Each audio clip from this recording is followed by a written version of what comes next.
అధ్యక్ష,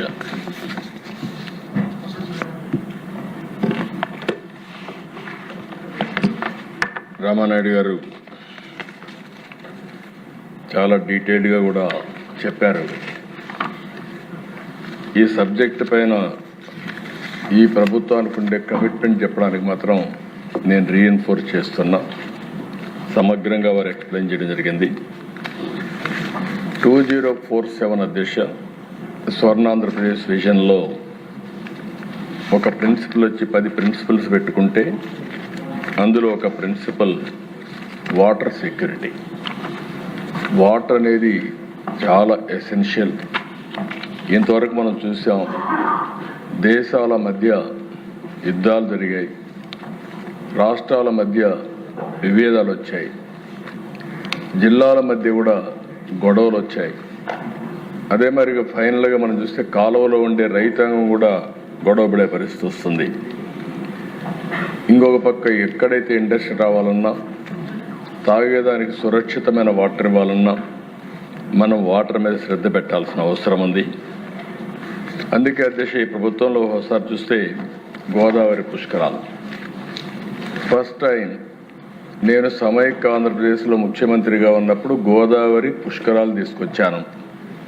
దానికి కారణం ఏంటంటే, అంతకుముందు జరిగేటి కానీ ప్రభుత్వం ముందుకొచ్చేయడం.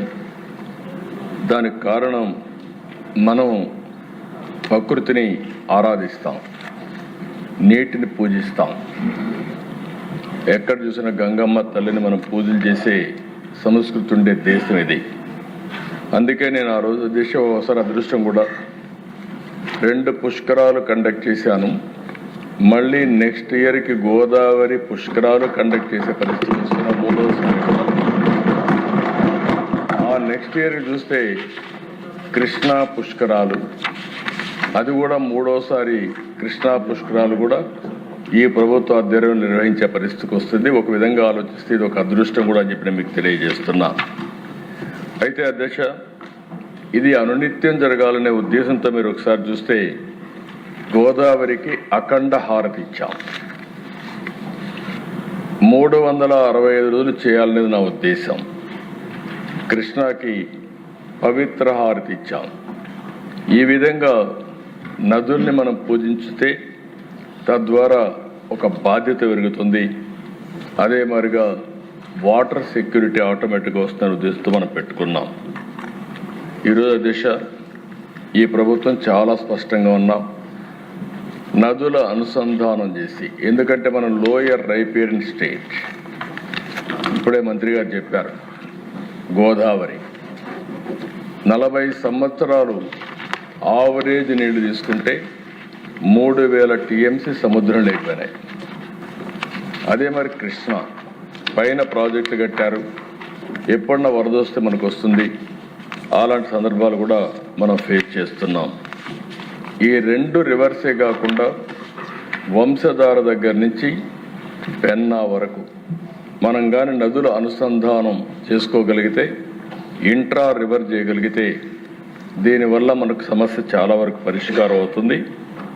ఫేజ్ 1లో నేను ఇప్పుడే కదా దిశ గంగా కావేరి అనుసంధానం జరగాలనేది నా ప్రగాఢమైనటువంటి ఆకాంక్ష, కోరిక.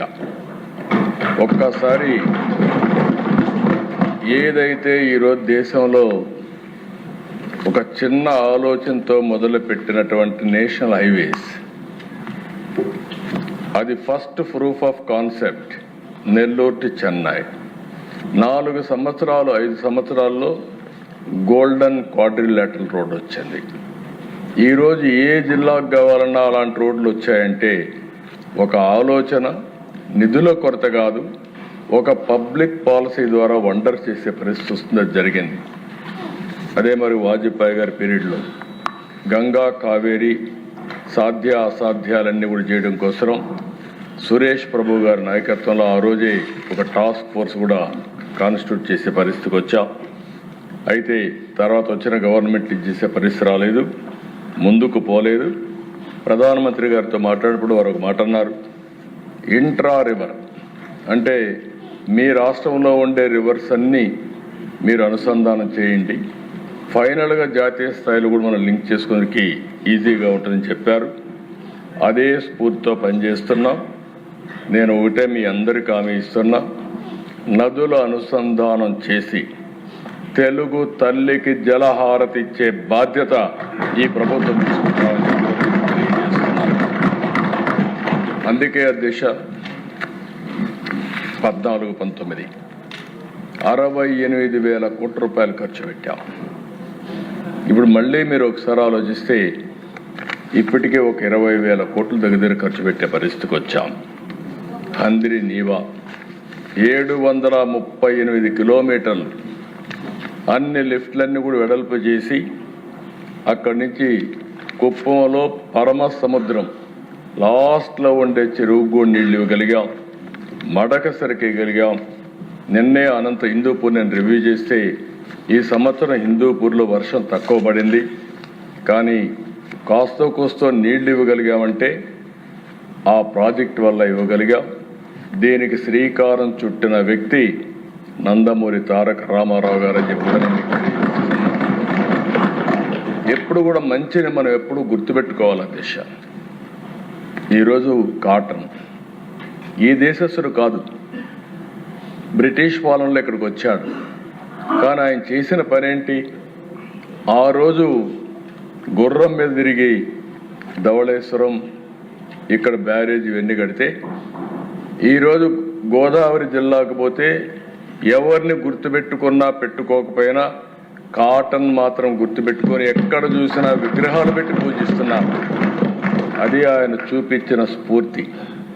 ఈరోజు ఈ రాష్ట్రంలో అన్ని ప్రాజెక్టులు మీరు రాయలసీమ రాళ్లసీమ ఎడారిగా మారిపోతుంది, దీనికి అభివృద్ధే కాదంటే అలాంటి దానికి ఒక దశ దిశ చూపించిన వ్యక్తి నందమూరి తారక రామారావు గారు నేను తెలియజేస్తున్నాను.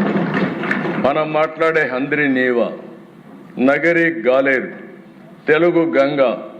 తెలుగు గంగకి 4 ముఖ్యమంత్రులు, ఆనాటి ప్రధానమంత్రి.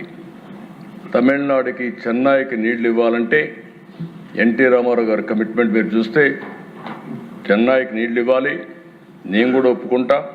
కానీ నా రాయలసీమకు నీళ్ళు ఇచ్చిన తర్వాతనే, ఓపెన్ కెనాల్లో నీళ్ళు ఇచ్చిన తర్వాతనే చెన్నైకి తీసుకుపోదామని చెప్పి రాయలసీమకు రిజర్వాయర్లు కట్టడం కానీ అంత మునుపంతా కూడా పైపులో తీసుకుపోవాలంటే కాదని చెప్పి ఆ రోజు రాయలసీమ కోసం ఇచ్చిన వ్యక్తి. తెలుగు గంగ, ఎస్ఆర్బీసీ, హంద్రి నీవా. ఈరోజు రాయలసీమలోనే కాదు, ఆంధ్రప్రదేశ్లో కట్టిన ప్రతి ఒక్క ప్రాజెక్టు కూడా ఆ రోజు ఎన్డీఏలు అయినాయి, లేకపోతే తెలుగుదేశంలో అయ్యాయి తప్ప కాంగ్రెస్ పార్టీ ఎప్పుడు కూడా ఏమీ చేయలేదని చెప్పి కూడా ఆనాటి కాంగ్రెస్, ఈరోజు వైఎస్ఆర్ కాంగ్రెస్ పార్టీ ఎప్పుడు చేయలేదు దిశ. రెండో దిశ వెలుగొండ, నిన్నే పోయి వచ్చా. చూస్తే ఒకసారి చరిత్ర దిశ 5/3/96 నేను ఆ జిల్లాకి వెళ్ళేవాడిని ముఖ్యమంత్రి అయిన కొత్తల్లో. ప్రతిసారి పోయినప్పుడు ఆ జిల్లా వాసులు ఉడుగురేవారు, మీరు ఏమైనా చేయండి మాకు శ్రీశైలం నుంచి నీళ్ళు ఇవ్వండి. ఇప్పుడైనా నదుల అనుసంధానం ఒక ఆలోచన ఉంది, కనీసం అప్పుడు ఆలోచన కూడా లేదు. నేను అనేవాడిని ఎట్లా చేయగలుగుతానేవాడిని, సార్ మీరు ఏమన్నా చేయండి, 5 ఏళ్ళకు ఒకసారి మాకు నీళ్ళు ఇవ్వండి చాలు అని అంటే, నేను ఆ రోజు ఫౌండేషన్ వేసాను. 30 సంవత్సరాల కంటే ముందు ఫౌండేషన్ వేసి దగ్గర 9,000 కోట్లు అవుతుంది. కొంత డిలే కూడా అయింది. మళ్ళీ దాన్ని పూర్తి చేసి ఫేజ్ 1 రాబోయే 3 నెలల్లో జూలైలో నీళ్ళు ఇచ్చే బాధ్యత తీసుకుంటాం అధ్యక్ష. దీనికి 2,500 కోట్లు అవుతుంది.